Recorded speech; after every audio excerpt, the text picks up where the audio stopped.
Yeah, I'm here. I'm sounding in on y'all. Yeah, how y'all doing out there? All right. Well, let's get straight to the point, people. Y'all know me. I get right to it. I bring you the 100% real. And like I say, my channel is a slow growing channel because it speaks the truth. And 90% of the world don't like the truth. You feel me? But I'm sorry. This is all I know how to do is speak the truth because I've been wrong so many times in my life. I've learned so much. You feel me? But let everybody in the world tell it they done, oh, I growed up rough and I had a hard time. You don't know what a hard time is. You think you is. That shows you the hard time that you call yourself you having. That's petty stuff compared to me. But if it affected you, that shows how soft you are. If you let petty stuff make you think that you had a hard life growing up, bruh, I can tell you some stuff that I've been through. And ain't nobody pulled me through this but God. And like I say, everybody got their own story to tell, but anyway, that for another day. Let's talk about Shedeur Sanders, man. You know, why you people are so simple-minded, bruh? I mean, it just hurt me to see people so simple-minded. You don't get it. I mean, I'm looking well off media. Dude, you know, when people get money, man, they lose their mind. Just look at people when they first start out on YouTube and look at them now. Analyze their conversation. Analyze their mindset when they first start out and look at it now when they start making money. I mean, just look at the stuff he says.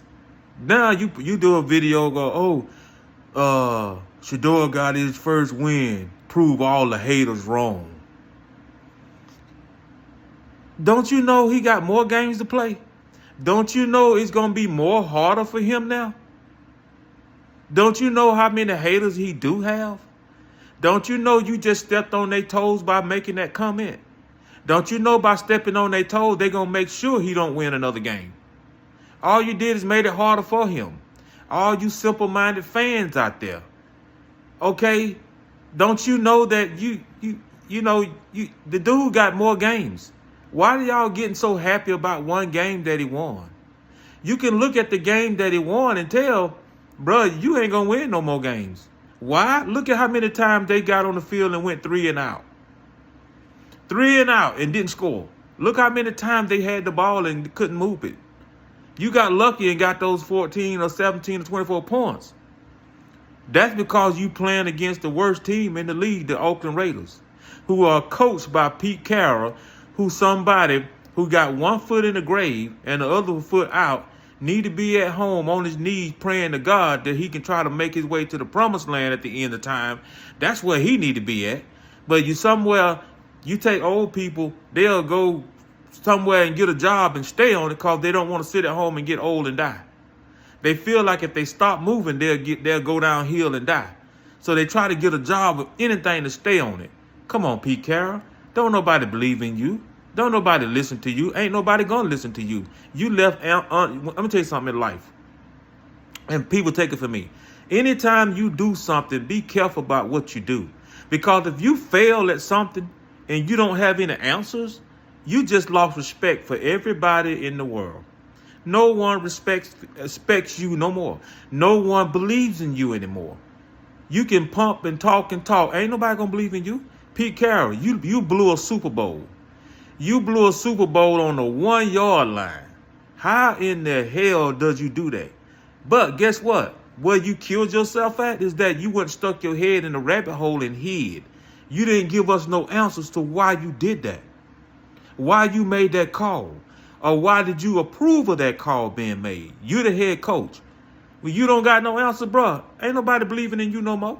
Now you sitting there on the Oakland Raiders. It shows. What I'm saying is shows. If your team was behind you, if your team believed in you, if your team was doing what you tell them to do, you wouldn't be what are they? What 2-7, 2-11, 2-9, whatever. You ain't won but 2 games all year. You got good players, but at the end of the day, ain't nobody believing in you, Pete Carroll, because you blew that Super Bowl and you went and hid. And Let me tell you something. When you blow something, when you do something like that, people, the world want answers. We want answers. You can't just go do something and think you go, oh, well, we sweep it up under the rug. That sweep up under the rug stuff is over with, bro. People want answers. I'm gonna turn the steering wheel a little bit. We're gonna go to that bodybuilder, Nick Walker. Okay, Nick Walker, you pulled up out of the Olympics 2 years in a row. The first year, everybody just knew you gonna come in there and win this thing. But you pulled out. Guess what? You didn't have no answers. What happened? You want to sit and dance around the truth. Second year, you pull out again. Guess what? You ain't got no answers as to what happened, why you had to pull out. 2 years in a row, you ain't gave us a direct answer as to what happened. Guess what? America want answers, bro. You can't give us no answer. Now you come the third year, you get in it. You didn't even place fourth. I think you got fifth place. You know why? They not finna let you in. Why? Because you still owe us. You still owe us some answers, Nick. They ain't gonna let you in. Why? Because they don't feel like you guaranteed. They ain't no need to put no votes on him because he might just pull out and don't give us no answers why he pulling out. So that's another example of what I'm talking about when you are an icon and you don't show up to an event and you don't have any answers, or you're an icon and that you are engaged in something and you don't prevail and you don't have answers why you didn't prevail. So Pete Carroll, yeah, you just trash. So anyway, getting back to Shedeur, if there had been any other team in the NFL, man, besides the Tennessee Titans, I believe, they wouldn't have won that game. And like I say, they didn't win that game. They won that game because they playing against the worst team in the NFL, team worse than them.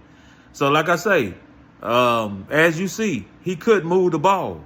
And another thing that I'm gonna tell you people is that, do you think Cleveland Brown want to see Shedeur come in there and win? Come on, people. Y'all don't use your head, bro. Do you think out of all this controversy been going on, do you think that Cleveland Brown want to see him get in there and win some ball games? Hell no, they don't want to see him win. They going to put him in every position they can to not make him win. Why? Because everybody in the world going to look at them like, this guy coming in here winning all these games for y'all and y'all didn't start him from the get-go. That'll make the Cleveland Browns look bad. Do you think they're going to make themselves look bad? Do you think they're going to shoot themselves in the foot? No. They're going to call bull crap plays so that they don't work out. I'm just sitting there looking at the game, and I'm looking at all these plays that they're calling. These plays, why you calling plays that ain't never, I mean, you call a play, and this play have not worked for you all year long. Why you still calling it? I mean, you can look at every game they done played, and you look at some of the plays that they called in this game. These are plays that they done called in the other games and they didn't work. So why you still calling those plays? You both give him an ultimatum. When you call a play, okay, you can call a play. We just say we'll call a play called XYZ. Okay, the option to XYZ should be another play. Now, why he gets the option is because if we call XYZ, it's up to the quarterback. If you see man, change that play. Or if you see zone, change that play. Okay? We got 2 plays for you at one. Okay? So we'll give you XYZ. If you see zone, change it to the next play. That's how the play calling works. Why wasn't they giving him an ultimatum to change the play? I didn't see Shedeur really change no play. He might have changed some blocking assignment, or he might have did a bluff play, but he didn't really change the play because it didn't work. Man, if I call a play and I see you in a zone, this play is designed for man, to beat man coverage. But if I see you in zone, I'm going to change it to a man coverage play. That's what the audible's about. But no, they wasn't doing that. They trying to make Shedeur. They don't want to see Shedeur win. Come on, man. You think they're going to shoot themselves in the foot and make themselves look bad? After the way they did Shedeur, out of the whole, I mean, everybody in the nation want to see him play. They didn't want to draft him in the first place. All because of his daddy, Big Mouth Dion. But like I say, they wouldn't have drafted him in the first place. The only reason why they did it is because Donald Trump tweeted something. And they don't want no problems out of Donald Trump. That's why they drafted him. But you people don't get that. Ain't nobody talking about that but me. Don't nobody see that but me. Shannon Sharp, Stephen A., Jason Whitlock, Marcellus Wallace, ESN First Take. Why y'all can't see what I see? You know, it'd be hell on wheel, boy, if I ever came up and got me a show. It'd be hell on wheel if I ever came up and got me a show. Because, see, the truth to be laid out there. I ain't scared to tell it. No, them boys, the Cleveland Brown don't want to, come on, man. All you did, but well-off media, like I say, dude, you done lost it, bro.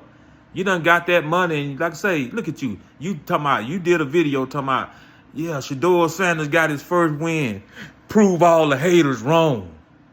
Don't you know how many haters? You got more haters than you got friends. You got more haters than you got supporters.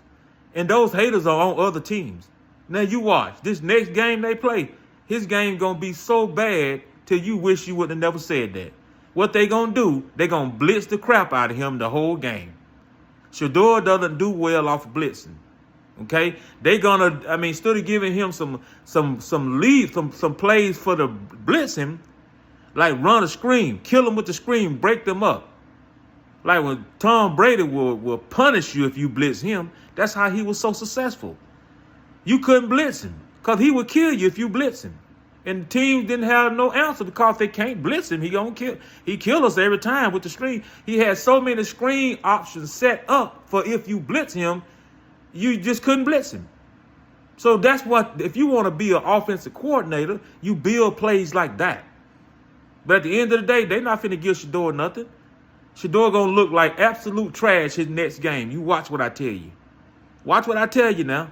He gonna look like absolute trash his next game. Because trust me, everybody in the whole league is focused on Shedeur. Everybody was focused on Shedeur from day one. He is the cash cow. But Cleveland Brown want to show him that you're not bigger than us. When you give a person's power, a person gets power, and they have that power for so long, they begin to think that they God. They begin to get